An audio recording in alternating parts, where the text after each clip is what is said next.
और फिर एक ही झटके में जमीन पे लाके गिरा दिया।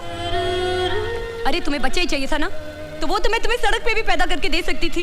क्या जरूरत थी मुझे अपनी सोसाइटी की लायक बनाने की, जब तुम्हें अपने दोस्तों से यही कहना था कि मैं एक धंधे वाली हूँ।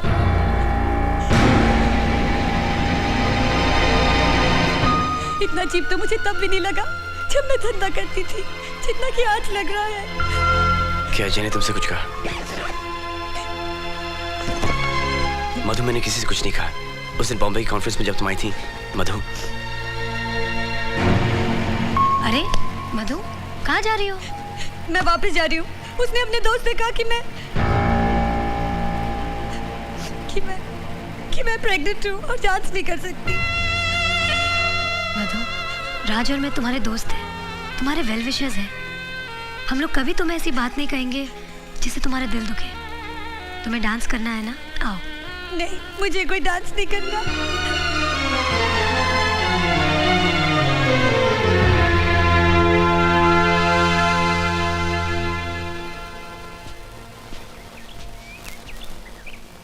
राज, इंसान जिसे अपना समझता है ना, उसको छोटी सी बात भी दिल पे लग जाती है। प्रिया, मैंने तुम्हें मधु के बारे में एक बात नहीं बताई। मैं जानती हूँ, मैंने सब सुन लिया है। तुमने अच्छा ही किया कि ये बात तुमने पहले मुझे नहीं बताई। हो सकता है कि ये बात जानने के बाद उस वक्त मैं मधु को एक्सेप्ट नहीं करती, लेकिन आज मैं कह सकती हूँ कि हमारे बच्चे को जन्म देने के लिए मधु से अच्छी लड़की नहीं मिल सकती थी, है ना?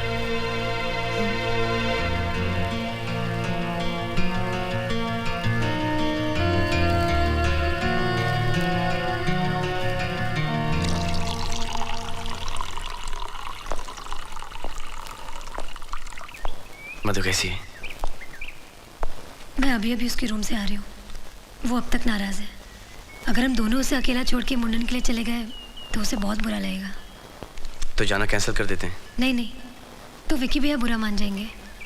एक काम करते हैं, मैं चली जाती हूँ मुंडन में, तुम यहाँ रह जाओ और मैं कुछ बहाना कर दूंगी कि तुम बिजनेस के लिए नहीं आ सके। ठीक है, जाके सामान पैक कर लो, मैं तुम्हें स्टेशन छोड़ दूंगा। चलो।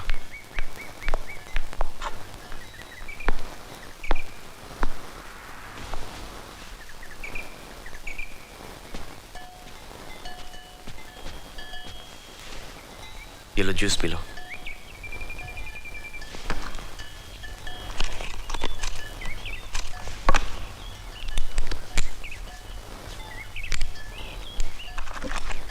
सिगरेट तुम्हारे सेहत के लिए और बच्चे की सेहत के लिए बहुत अच्छी चीज है। देखो मधु, मैं जानता हूं कि तुम अपसेट हो, लेकिन जब तुम बम्बई की कॉन्फ्रेंस में आई थी, जिस तरह के तुमने कपड़े पहने थे, जैसे तुमने बिहेव किया, वो अजय भी वहीं पे मौजूद था। जब ये बात मैंने अपनी बीवी प्रिया को नहीं बताई, तो अजय को क्यों बताऊंगा? इसके बाद भी ऐसा लगता है कि मुझसे कोई गलती हो गई। I'm sorry.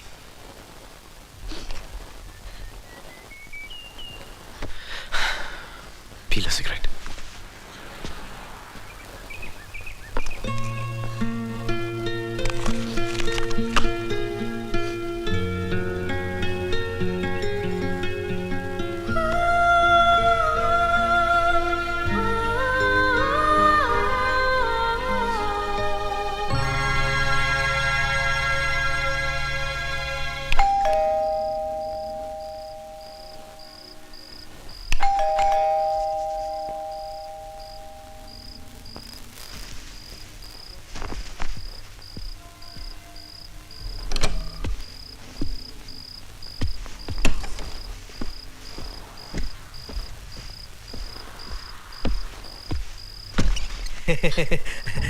हाय, नहा रही थी? राज घर पे नहीं है, वो ऑफिस गए हैं। हाँ मैं जानता हूँ, राज ऑफिस गया है और लेट आने वाला है। और प्रिया भी घर पर नहीं है, अपने कजिन के यहाँ गई है, इसलिए तो आया हूँ। जब से मैंने तुम्हें पार्टी में देखा है, मुझसे रहा नहीं गया, इसलिए मौका मिलते ही यहाँ आ गया। दुनिया की हर किस्म की लड़कियों के साथ मैंने ऐश की है, लेकिन जो बात तुम में है वो किसी में नहीं। आप प्लीज यहाँ से चली जाइए। हाँ समझ गया। तुम राज के कॉन्ट्रैक्ट में हो इसलिए तुम्हें टेंशन है। मेरे और उसके बीच कोई प्रॉब्लम नहीं है। वो मेरा बिजनेस पार्टनर ही नहीं बल्कि बचपन का दोस्त भी है। उससे कोई ऑब्जेक्शन नहीं होगा। Let's not waste time now.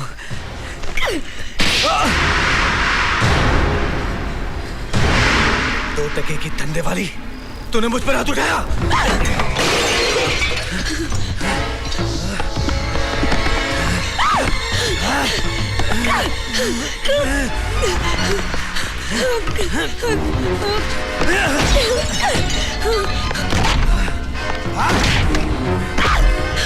चलो उठ, इधर।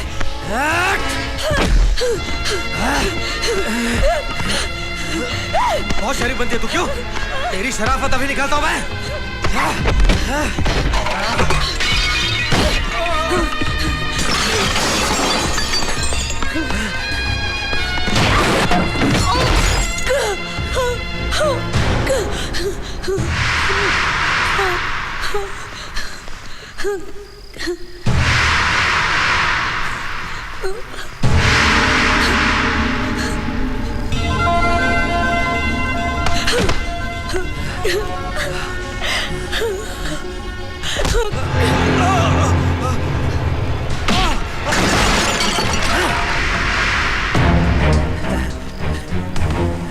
राज, मैंने सोचा था कि क्या सोचा?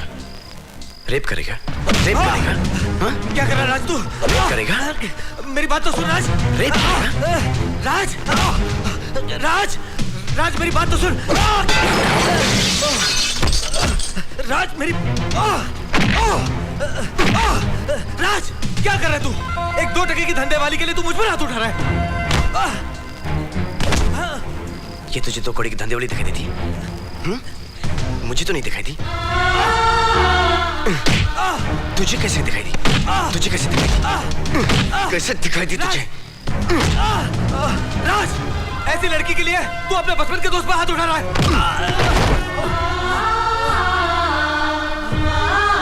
बचपन का दोस्त? बचपन का दोस्त? मेरा भाई भी होता ना, तब भी मैं तुझे जान से मार देता, समझा?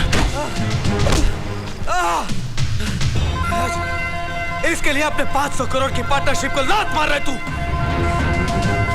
इसके लिए 500 करोड़ क्या, पूरी दुनिया की दौलत को भी ना ठुकरा दूंगा, समझा? मालूम क्यों? क्योंकि she is priceless for me. मेरा दोस्त है ना, इसलिए तू यहां से निकल, वरना मैं तुझे मार डालूंगा, समझा? चल।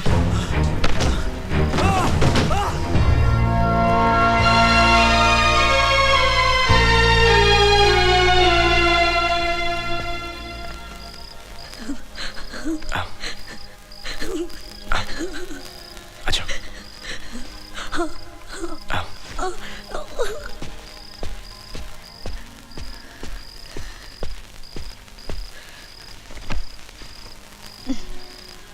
मैं दवाई लेके आया।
क्या सोच रही थी?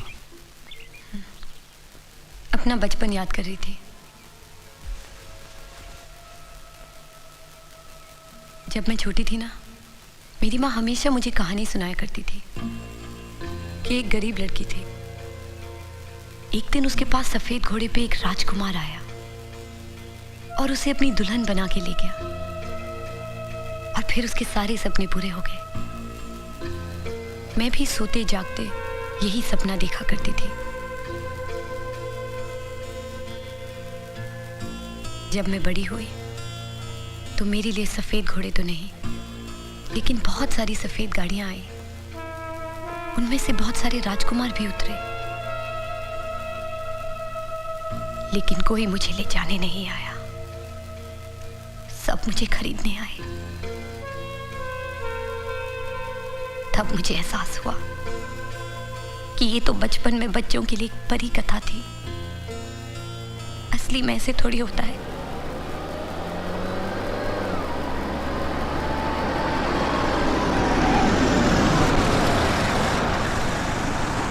Thank you very much. Raj और प्रिया तो हमें देखकर चक्कर खा जाएंगे, देखना। ए छोटू, जल्दी से सामान नीचे उतार, चल। अरे बंसी जी, इतना सामान मैं कैसे उठाऊंगा? आओ मेरे साथ।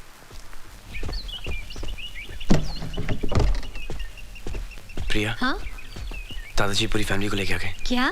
हाँ। वो तुम्हारी फैमिली है? हाँ। प्रिया गड़बड़ हो जाएगी। वो सोचते कि तुम प्रेग्नेंट हो। ओह गॉड। एक सेकेंड। नहीं नहीं, ये बहुत बड़ा हो जाएगा। ये अच्छा हाँ, सुनो ये ठीक है। ये गंढा भी तुम पहन लेना। लेकिन इसमें तो पूजा के हाँ फूल मुझे है। मालूम है, इसमें पूजा की फूल है। पूजा की फूल निकाल के इसको देना और तुम गंढा पहन लेना। राज, हाँ? बहू हम आ गए। अरे खुशी से फूले नहीं समाओगे। अरे राज दादाजी। बेटा। माँ। दादाजी। जीते रहो, जीते रहो। Dad. How are you, बेटा? Good to see you. Good to माँ। see you. सरप्राइज किया ना? Pops. जीते रहो बेटे, जीते रहो। This is not fair. भाई बिना खबर किए आप लोग ऐसे ही पहुंच गए? Surprise, surprise. भाई हम लोग प्रिया को देखे बगैर नहीं रह सकते थे। हम आ गए। अरे लेकिन प्रिया कहाँ है? तकिया बांध रही है। तकिया क्या बांध रही है? तकिया बांध रही है? क्या सुना आपने? क्या बोला तुमने? कपड़े बदल रही है। क्या हुआ? भाई मैं तो इसकी प्रिया। आओ मेरी बच्ची, आओ। तेरी पहना मामा। जीती रहो। दुनिया भर की खुशियाँ दे दी हमें। नहीं नहीं बेटा, तेरी झुकना तरह नहीं।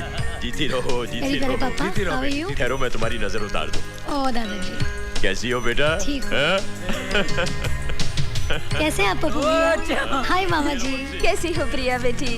मैंने कहा था ना, भगवान ने चाहा तो साल भर में तुम्हारी गोद फिर से भर जाएगी, है ना? क्या मामा? आप लोग ने भी ऐसा क्या सरप्राइज दे दिया मुझे आज? पहले बता देते, सोने वाले को एयरपोर्ट लेने आ जाते। अरे मैं तो कब से लेकिन बाबूजी ने कहा बच्चों को परेशान नहीं करना है। मना कर। इसमें परेशानी की क्या बात है? हम तो सरप्राइज देने आए हैं। मुंडन पे। क्या हुआ? क्या हुआ? हाँ?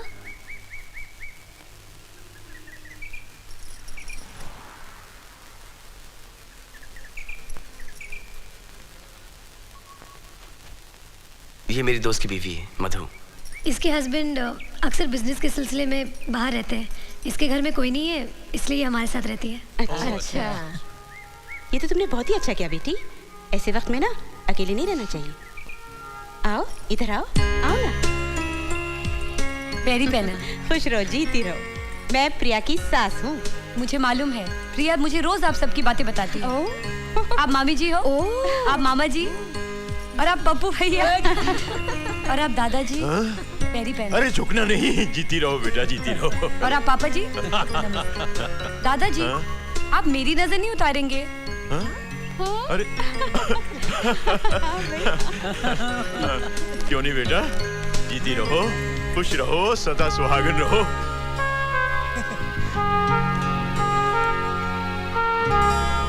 डरने की बात नहीं है। मिथुन चक्रवर्ती ऊटी में क्यों रहते हैं? ताकि वहाँ के लोगों में वो गोरा दिखाई दे।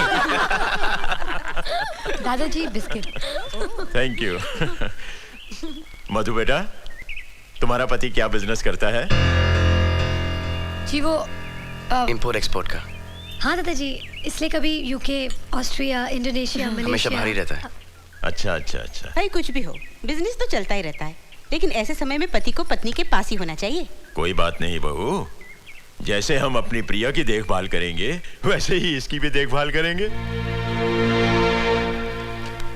माता पुनि बोली सोमति डोली तजहु तात ये रूपा, कीजिए शिशु लीला ति प्रिय शीला ये सुख परम अनूपा, सुनी बचन सुजाना रोदन ठाना होई बालक सुरभूपा। ये सुनकर भगवान विष्णु बालक बनकर रोने लगे और उनका वो प्यारा सा रूप देखकर माता कौशल्या की आंखों से खुशी और ममता के आंसू बहने लगे। कहते हैं कि भगवान रामचंद्र जी के जन्म का वर्णन अगर गर्भवती मां सुनती है तो उसके बच्चे को भी अच्छा लगता है। तुम जरा महसूस करके देखना, कोई ना कोई हरकत अंदर जरूर हो रही होगी। सुनी शिशु रुदन परम प्रिय बानी, संभ्रम चली आई सब रानी, हर्षित जह तहाँ धाई दा। अरे मधु बेटी, तुम वहां क्यों खड़ी हो? इधर आके बैठो। आओ आओ बैठो। हाँ तो सुनो, भगवान श्री राम के जन्म के समय पिता दशरथ की क्या हालत थी? क्योंकि जितनी खुशी बच्चे के होने के समय मां को होती है, उससे दुगनी पिता को होती है। तू क्या सोच रही है बेटी? यही ना कि तेरा पति तेरे साथ नहीं है। इसमें जरूर उसकी कोई मजबूरी होगी, लेकिन वो हर समय तेरे और तेरे बच्चे के बारे में ही सोचता होगा। हाँ तो तुलसीदास जी ने कहा, काम कोटि छवि साम शरीरा।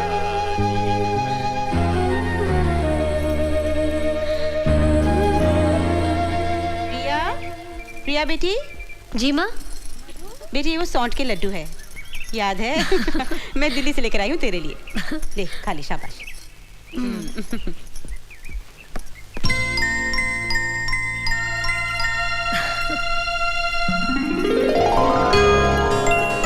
आ मधु बैठ। माँ मेरे लिए दिल्ली से सौंठ के लड्डू लाई है, इसे खाएगी ना तो बहुत फायदा होगा। खा।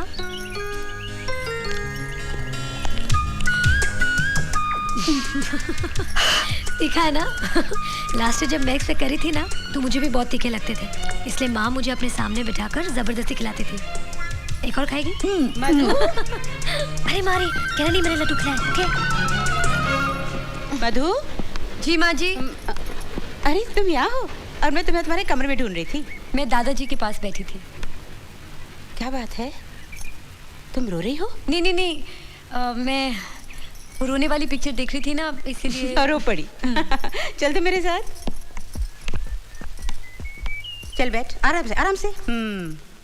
मधु बेटी, ये है ना, ये सौंठ के लड्डू हैं। इसे खाने से बच्चे को और माँ को दोनों को बहुत फायदा होता है। चल खा ले।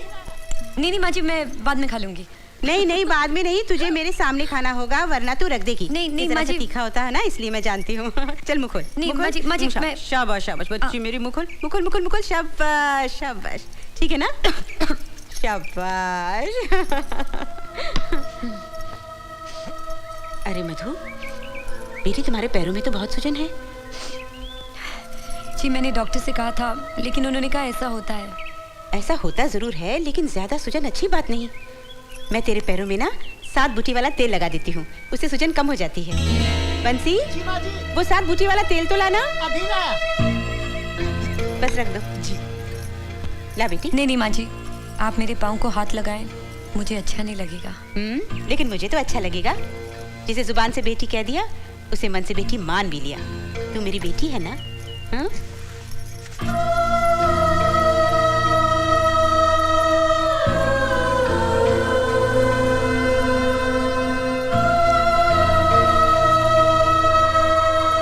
तुम्हारे परिवार में कौन कौन है बेटी? मेरा कोई नहीं है माँ जी। इंडिया में तो होगा ना? दुनिया में नहीं है।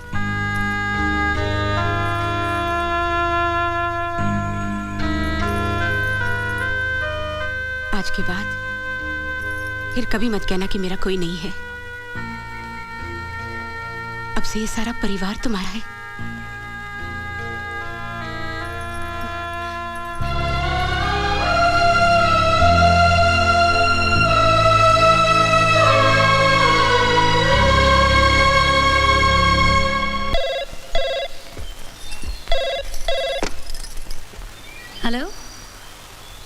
नमस्ते पंडित जी, कैसे हैं आप? हाँ जी, 1 मिनट। दादाजी, हाँ बेटा। पंडित जी का फोन है दिल्ली से। हेलो। हाँ पंडित जी नमस्कार। किसका फोन? पंडित जी हाँ क्या बोल रहे? पता नहीं। ठीक है ठीक है, आप जैसा कहते हैं वैसा ही करेंगे। आप तैयारी कीजिए। हाँ अच्छा। हाँ किसकी तैयारी दादाजी? राज, पंडित जी ने प्रिया की गोद भराई की रस्म के लिए 18 तारीख का मुहूर्त निकाला है। अरे मुबारक हो। हम कल ही दिल्ली जाएंगे। अच्छा रंजीत, अरे बहू, राज, हम इंडिया कैसे वापस जा सकते हैं? मधु भी तो हमारे साथ होनी चाहिए ना? क्योंकि प्रिया की गोद भराई की रस्म 18 तारीख की फिक्स हो गई है। तुम राज के साथ ऑफिस चले जाओ और फॉरेन बोर्ड की मीटिंग बुलाकर सबको समझा। जी दादाजी, ऐसा नहीं हो सकता कि आप पंडित जी को यहीं पे बुला लें और यहीं पे गोद भराई की रस्म कर लें? क्यों? क्योंकि प्रिया की डिलीवरी की डेट इसी महीने है और यहाँ पे मेडिकल फैसिलिटीज भी बहुत अच्छी हैं। अरे फैसिलिटी क्या बात कर रहे हो? एक फोन मार के सारी फैसिलिटीज मैं दिल्ली ट्रांसफर करा दूंगा। यहाँ के फैसिलिटी मिनिस्टर का नंबर क्या है? अरे यहाँ पर मिनिस्टर की फैसिलिटी ही नहीं है। अच्छा, इससे तो अच्छा बिहार है। राज बेटा, सारी मेडिकल फैसिलिटीज दिल्ली में मिल जाएंगी। और गोद भराई की रस्म तो वहाँ की जाती है जहाँ दोस्त हों, रिश्तेदार हों। You're right, माँ। हम सब इंडिया चलते हैं।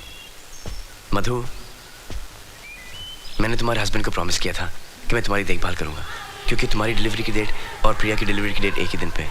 लेकिन हम सब इंडिया जा रहे हैं गोद भराई की रस्म के लिए और मैं दादाजी की बात कभी टाल नहीं सकता। लेकिन तुम्हारे हॉस्पिटल की बुकिंग्स वगैरह मैं सब कर दूंगा और जब भी तुम्हें लेबर पेन हो तुम खुद चली जाना, इतना मैनेज कर लेना प्लीज। अरे तुम्हारा दिमाग खराब हो गया क्या?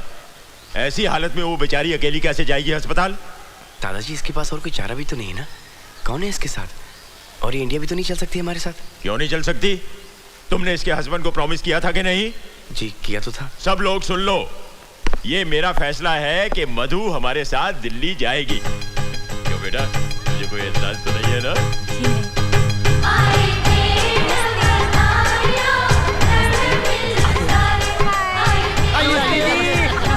वो मेरे पापा और वो मेरे भैया भाभी। ये लोग क्या लेके आए हैं? शगुन।